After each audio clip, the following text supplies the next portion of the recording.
Hi, welcome to Sugar Free. This is an all signs reading for the new moon on December the 13th.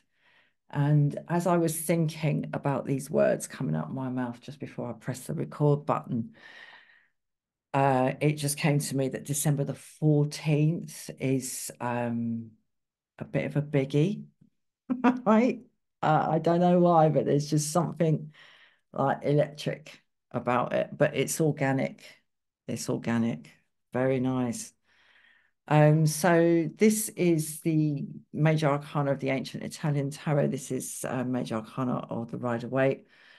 Both shuffled, but unusually in this reading, don't know why, I've turned all the major arcana of the ancient Italian tarot to the same orientation. That is not the case here. So if we use this deck for clarification or whatever, conclusion or whatever, there are reversals in here. This is the minor arcana of the Rider-Waite split into its suits. That's all shuffled and higgledy-piggledy. I think I'm going to just read everything in the upright apart from these. So this is going to be very interesting. This is going to be like an underbelly kind of final snapshot. So I'm going to pull three of these now. Yes, I'm going to use the minor arcana to kind of flesh out what we pull in the three major arcana. That's how it works. And I think the reason it's like dark enough, right? That's why I've decided to read everything in the upright of this major arcana trio. It's dark enough. You know, it's the darkest time of year in the Northern Hemisphere. You know, when that new moon comes, we're a week basically away from the winter solstice. And then the light will start coming back, and that will be nice. That will be nice. I do wonder if things like latitude and longitude of uh, a population affects the sort of generalized attitude to things of particular populations, and how geography kind of plays into national character. It's interesting. I find it interesting, and I think the fact that Britain is an island really does inform our attitudes and our fate. At the moment, it's like being sort of locked on this sort of like madhouse island where this bunch of wreckers, this tiny group running things, are just on this like wrecking spree, and kind of sucking as much as they can out of it before their inevitable booting out. And I mean, the place is going to shit, I'll tell you. I mean, the roads are just appalling. The hospitals are just, you know, the schools were built with stuff. It's all bloody falling down. Hospitals are overflowing. Not good times here in Britain, but we're like isolated on an island. Anyway, I'm going to stop talking about that. I said it's dark enough already, and there I go. But anyway, that's why I'm reading everything in the upright, just to keep things simple, in the extreme absence of light at the moment. So we got strength, we've got the high priestess, and we've got the wheel of fortune. How beautiful. Wow. That's really lovely. I mean, something in the immediate energy is being sort of is having the like the karmic teeth gritted as we kind of just push on. This is pushing on sort of energy and not giving in to the sort of the wilder aspects of how we feel, and like self-control. Okay. That's something in the immediate environment.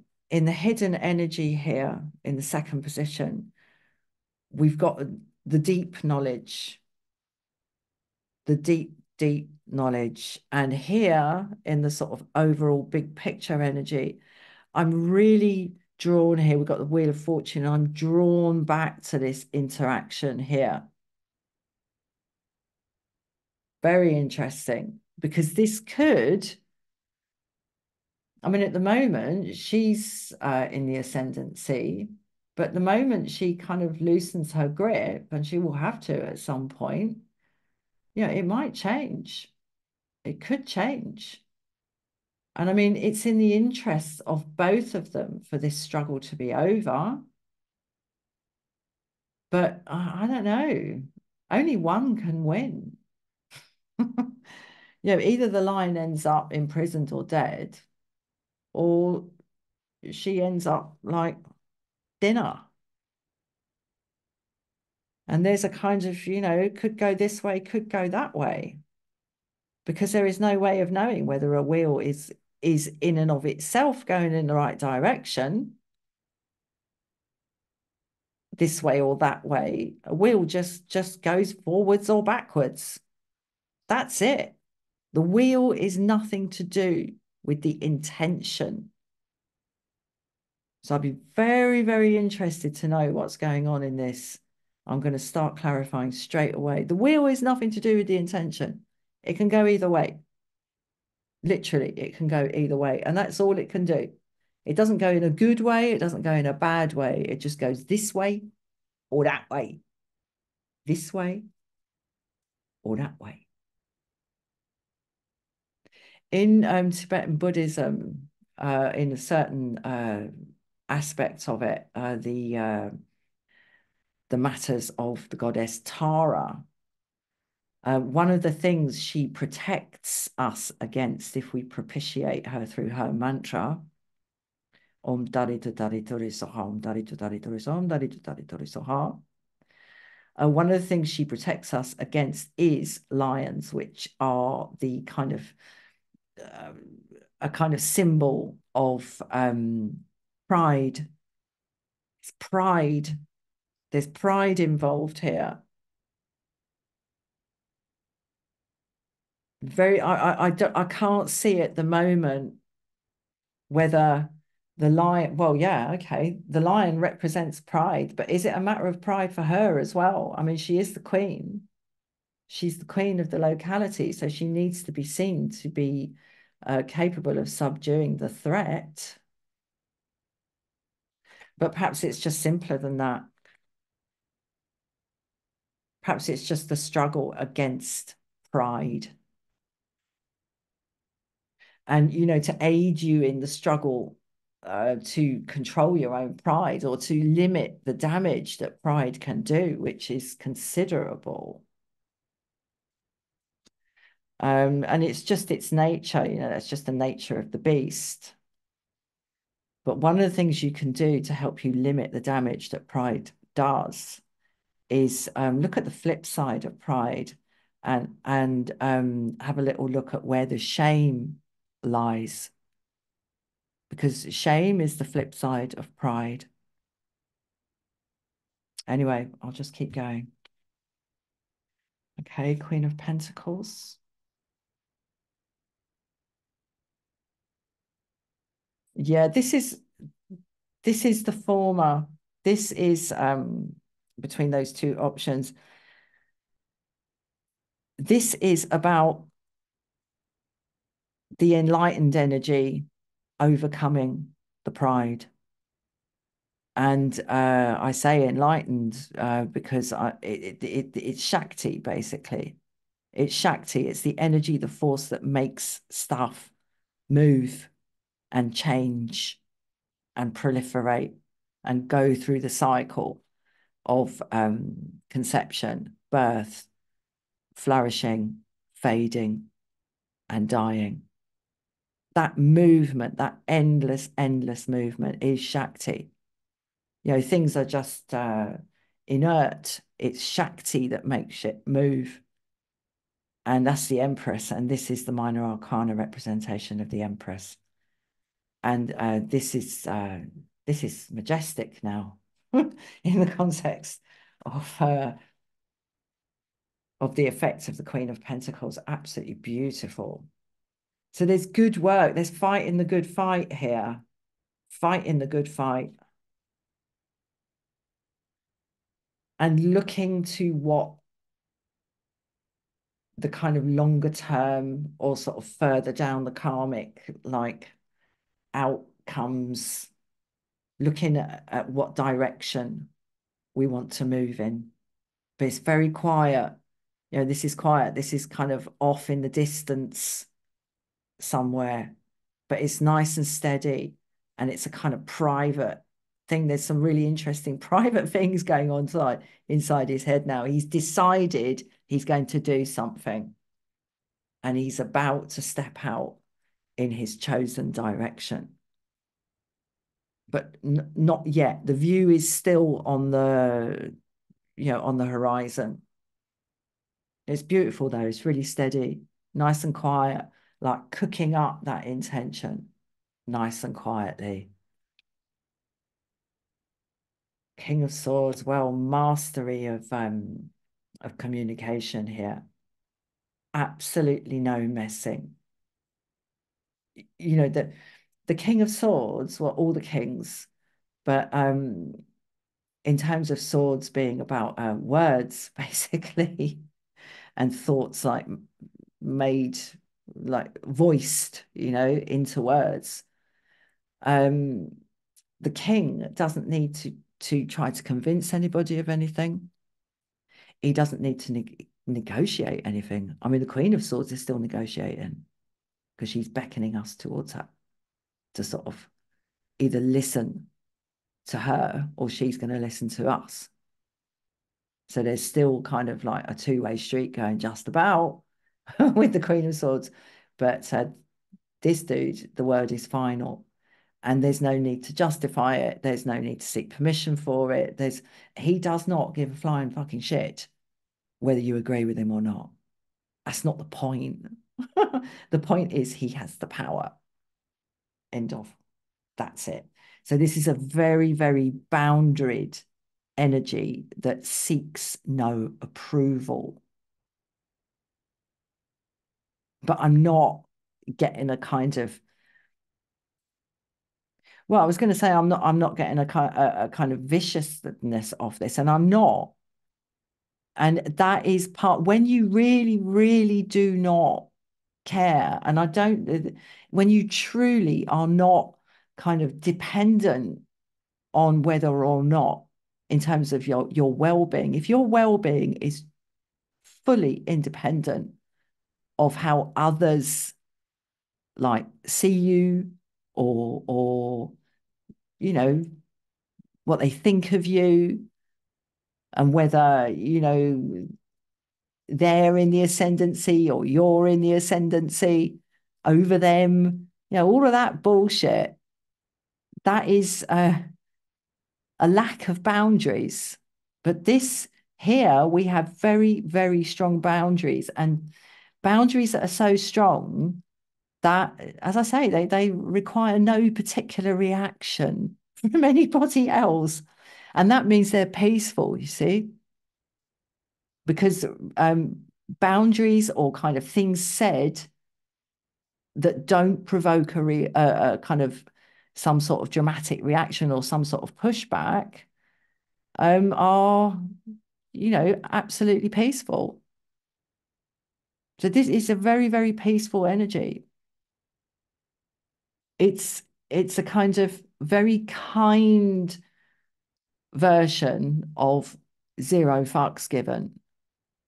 But when you truly don't give zero fucks, you've got so much space for compassion and just and peacefulness. You've got so much space when you are not coupled up with what you imagine somebody else's view of you to be. It's very peaceful. Okay, and the Eight of Cups. Well, there's a departure here. There's a departure. There's a disinvestment and a kind of, an emotional decoupling. It's like two like train carriages that were coupled together, and one of them's pulling the other one, whichever one is in the front, whichever way, whether it's going forwards or backwards, Somebody is pulling the other, somebody's doing the work. There's an imbalance, but that connection becomes decoupled here, or is decoupled. And again, it's just very peaceful. And there's a kind of it's a feeling of freedom, of moving towards something new, moving towards 9 cups. But there's a slight sense of sort of world weariness about it. But again, it's very low key, that it's very small. It's just a little sort of, it's just the emotional kind of tinge of it. Because I mean, this dude isn't like dancing off into the, you know, down a like a pretty little path with a nice stream and that. Yeah, it's a bit desolate and that. This is decoupling because it is simply the only sensible thing to do. And we see that here in the King of Swords as well. So it's beautiful, beautiful energy here. Let's look at the knowing. What do we know? What does she know? I mean, she flipping knows everything.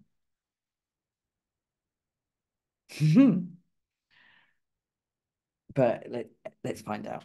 Let's find out. Okay. Yeah. What a beautiful combination. The spiritual certainty and the certainty of being a self, of being an individual, and all that that means. Because in Buddhism, they say there is no self, and there is no self. But when we go about our business in the world, we have to inhabit the ego and the body in order to get shit done. And this is kind of that. There is no self. You still got to go to work because you've got to pay your bills, you know?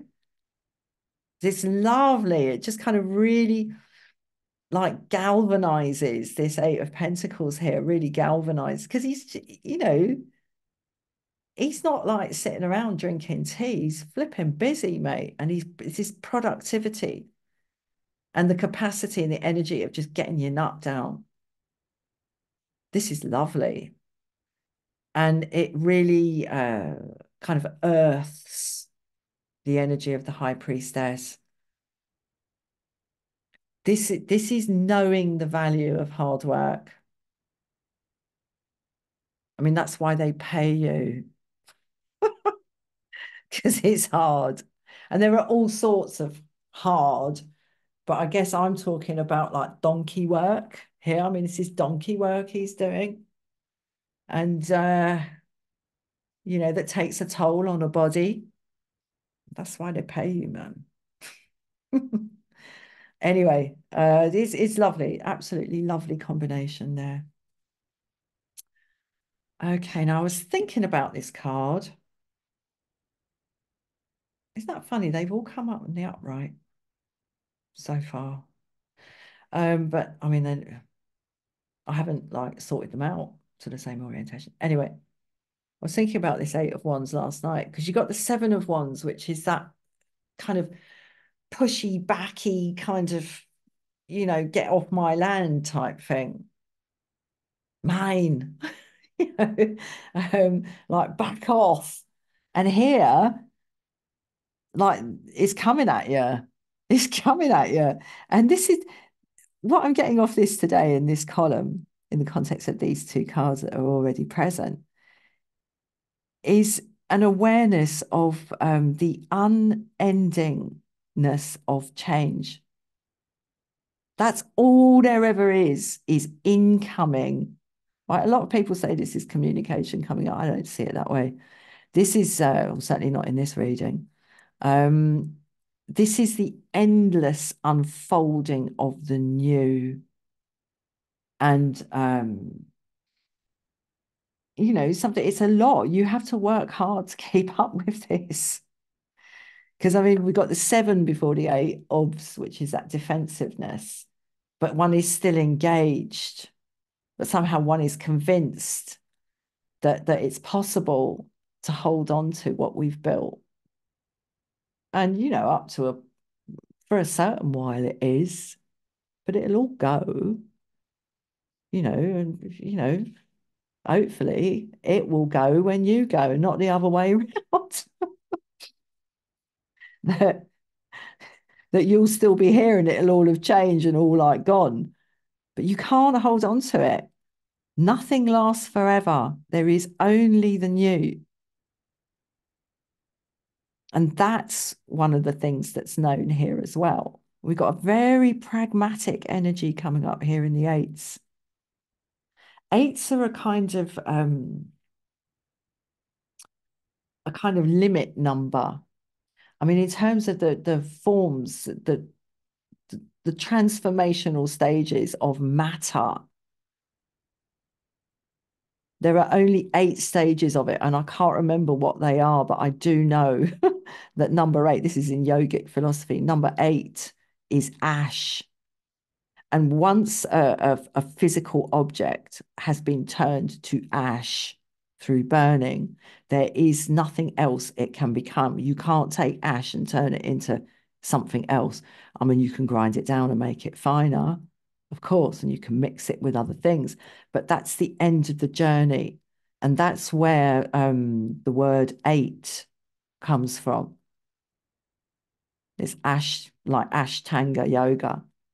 I think that's what's that, 8 limbs or something of yoga, of ogre, yoga ogre.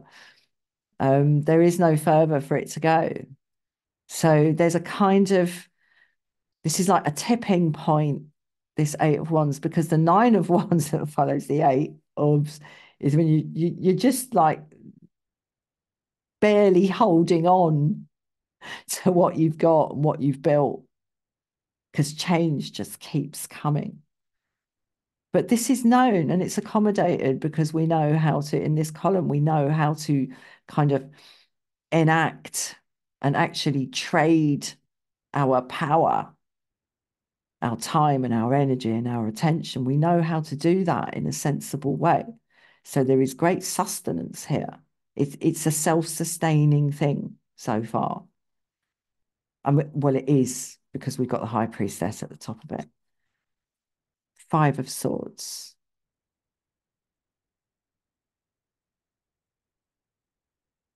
There's an acceptance here in 5 of Swords in this column that people do not always mean what they say. And when people say stuff they don't mean, they either don't mean it because they haven't thought it out, or they don't mean it because they are deliberately trying to make you believe something else. And they've got a distinctly different thing going on in the privacy of their own mind. It's going to be one of those two things. It's either ineptitude or malice aforethought. And even if, I mean, that's lying, basically. There's either just like, saying stuff that, like I say, you haven't thought through, or there's out and out kind of misrepresentation. And sometimes that misrepresentation can be said to be, beneficial in certain situations, but I think that's debatable, frankly. But there's an acceptance of that here. These are all like acceptance cards. In the High Priestess, we accept that we are a self. It's very early on, it's card number 2. It follows the Magician, which is the realization that we have agency. That's the Magician. And then, we know that it is us and only us who has our agency, that we're an individual. That's the High Priestess. And in accepting that and fully owning that, all of these things that can be, like, say, in the 8 of Pentacles, like really onerous, like just like grafting, meaningless graft, it can be, or like a distraction. Here in the 8 of Wands, just like stuff just coming at you. Leaving you feeling like that battered individual in the 9 of Wands, and this kind of duplicitousness, either through error or intention, here in the 5 of Swords. But in the full ownership here of the High Priestess energy, all of this is simply known to be, and it's accommodated. It's very beautiful, very beautiful. And it's kind of bedded in. And there's no with the King of Swords here, again, there's no need to sort of like go on about it. I mean, she ain't going on about nothing. Look, she's really quiet. She doesn't communicate with words. This is all known. It's very powerful knowing here. And the Queen of Cups, there you go, you see? There you go. The language, the means, the vehicle through which the High Priestess um, enacts her energy in this reading is the vehicle is love. It's love. It's the maximizing of yeah, love. And there's something very striking about this is what we're walking towards, you see, because with this beloved vessel here, the container of everything that everything to which we are devoted is in that cup. And that's what makes the 8 become the 9 when we are emotionally self-sufficient. Not necessarily self-contained. That would be the King of Cups. But here we've just got this devotion to love itself. Because that's the Ace of Cups she's gazing at, you see. And she's always on the verge of entering that ocean, on the edge of which her throne is perched, I would say. It's a calm ocean that's really, really beautiful. Yeah, she knows where she is because she's on the edge of her heart all the time. Her bounty is as boundless as the sea, her love as deep. There we go. There's Romeo and Juliet again. Absolutely lovely. Okay. Wheel of Fortune. And, you know, it wouldn't matter necessarily if this had come out, if I was doing reversals today, if this had come out in the reverse, because there's no way of knowing whether a wheel is the right way up or not. That's just silliness. Page of Pentacles, fresh, new, like, I would say not a huge number and not necessarily a kind of limited, not very big number of really beautiful new opportunities coming in. Because for some reason, I don't know, I'm seeing him with like 8 arms and each arm supports a pentacle, you know, raised aloft. It's not limitless. I think the thing is to have the clarity of mind and the space to be able to spot the opportunity when it comes in, because it might come in a kind of not incidental, but not with a great like fanfare. It's more of something sort of just off the side that gets said, or something that you see, or and you might not take too much notice of it, but it's there. It's there, and there might be more than one of them. Okay, and I can only say might be because that's the overall energy of the of this column, the wheel. And if you think about like a roulette wheel, you know, where's it going to land? Don't know. That's why it's exciting. Another page, Page of Wands. Well, ditto. This is a new way of trading our power, our time, our energy, and our attention. And this is like straight up full on new stuff to do. This might be to do with work or some new setup. But as I said, I can only say might be because it's the wheel. Oh, sugar-free off the hook. I don't like doing predictions anyway, as you know. Let's keep going. Lovely, lovely energy. Oh, well, listen, to get this clarity of mind, because, this beast here that we came in with, this pride, I've thought about that quite a lot as a practitioner of Tara's mantra, about the fact that pride is with lions and how the lion sort of rips stuff apart. It doesn't like tie its victim down somehow and then nibble at it. Oh, it ravages stuff. It's a predator. Serious business. I mean, this is all very, very beautiful, but this, it needs to be dealt with.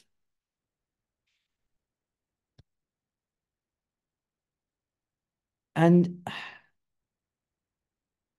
the pragmatism here in this second column of it's like, yep, that is helpful.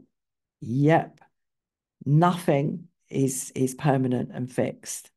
And yep, people can be stupid, nasty twunks. Okay, the pragmatism of that. And then this beautiful outpouring here, that pragmatism gives us space to experience and to enact. Absolutely lovely. I mean, it has to be like sorted. It has to be. And looks like it might be. I mean, it's easy to feel sorry for that like pranged dude lying there. It's really, really easy, but there might have been people, oh God, I shouldn't say this as a Buddhist, should I? But there might have been good reason. For all we know, that dude was a predator and had done a certain amount of damage before action was finally taken. It's like put to bed. This shit's put to bed, man. Well, certainly it might be. We have fortune. And look at that. Look at that. We didn't even need to see the 9. I was talking here about the 9 with the 8 and the ace here. We jumped the 9. We've gone straight to the 10. Emotional openness, fulfillment, sharing, an easy flow of energy, like in multiple directions. This isn't just about one other person. This is a complete approach to life. Happy days. Absolutely lovely. A 10 and a 10, a page and a page and a 10 and a 10.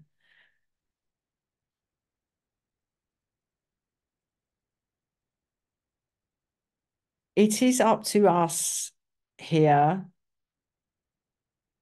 to like move towards this or not. I mean, it's not a full-on easy like route, okay, especially with this 10 of swords here, because that takes a bit of force. I mean, look, it's a bit gruesome, isn't it?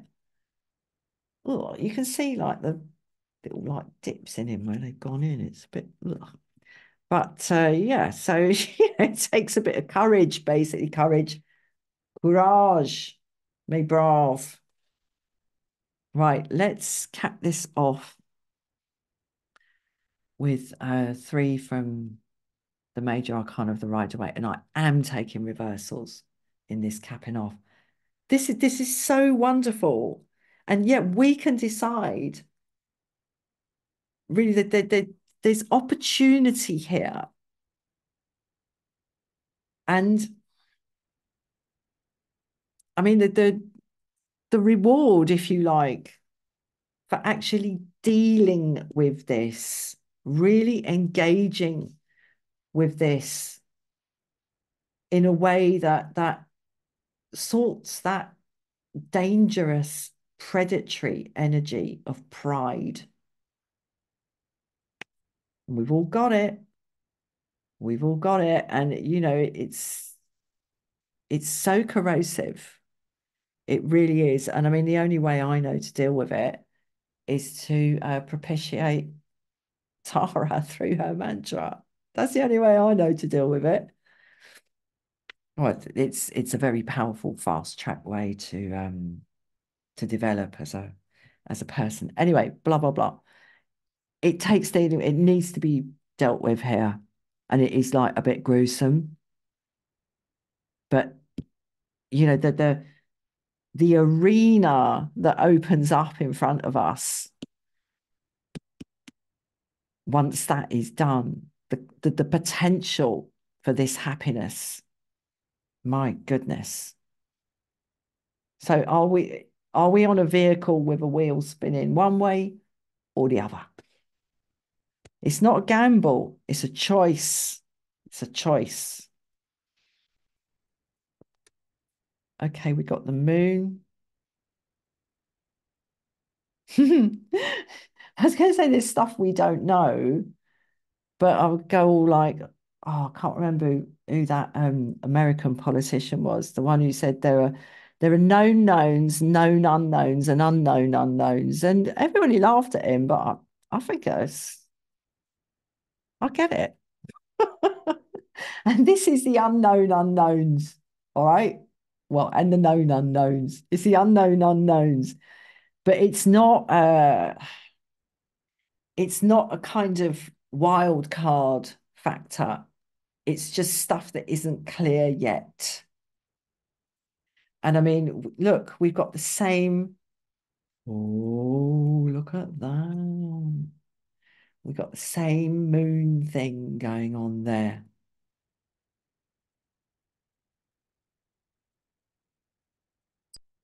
Anyway, there we go. So yeah, stuff. Basically, I mean, this is a new moon reading, so there you go. Flipping heck. Uh-oh. Hold on. How did that come out? That came out in the reverse. Sorry, I said I was doing reversals. It's the devil in reverse.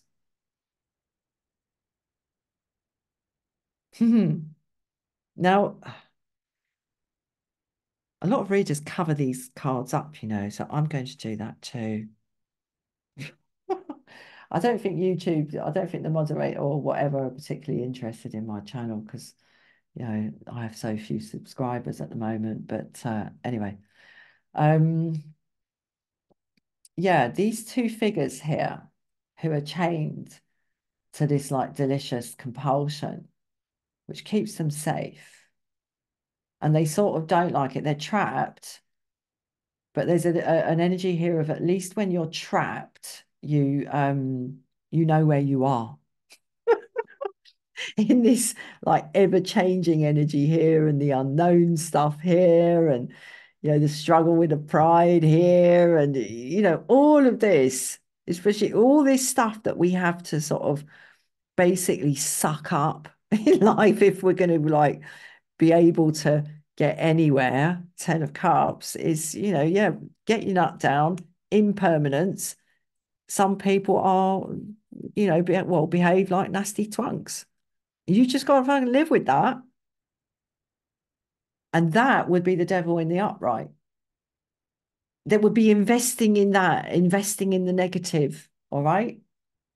Because at least with the negative, when you conclude that everything's basically just shit, there's a kind of certainty to that.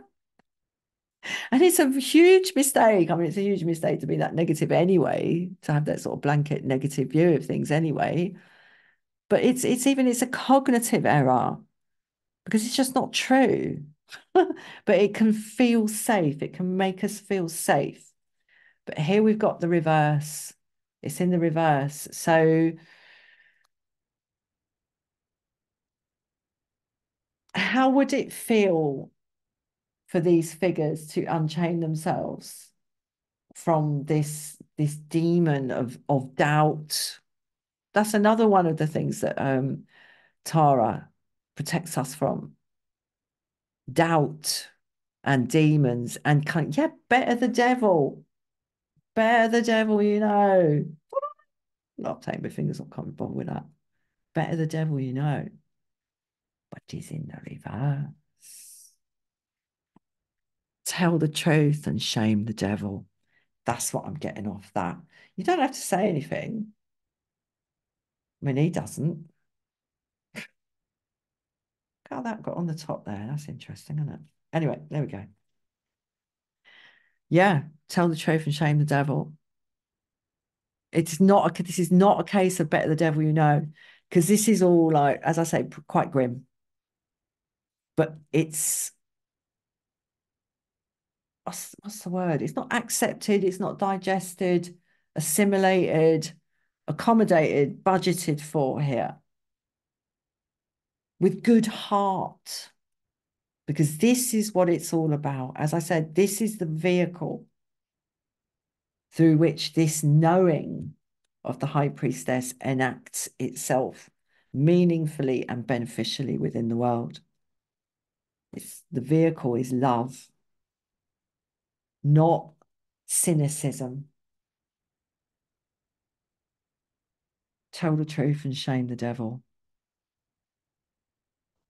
And we've got the Hanged Man in the reverse. All right. I mean, with the Hanged Man, we're sort of looking at things in another way. You know, getting a different perspective on things and kind of reconsidering things a bit and sort of seeing if like running thought experiments. And what this is telling me in the reverse here is that we absolutely know the best direction of travel here. And in saying that, I'm coming back to this Three of Wands. We know the right way to go. We absolutely do.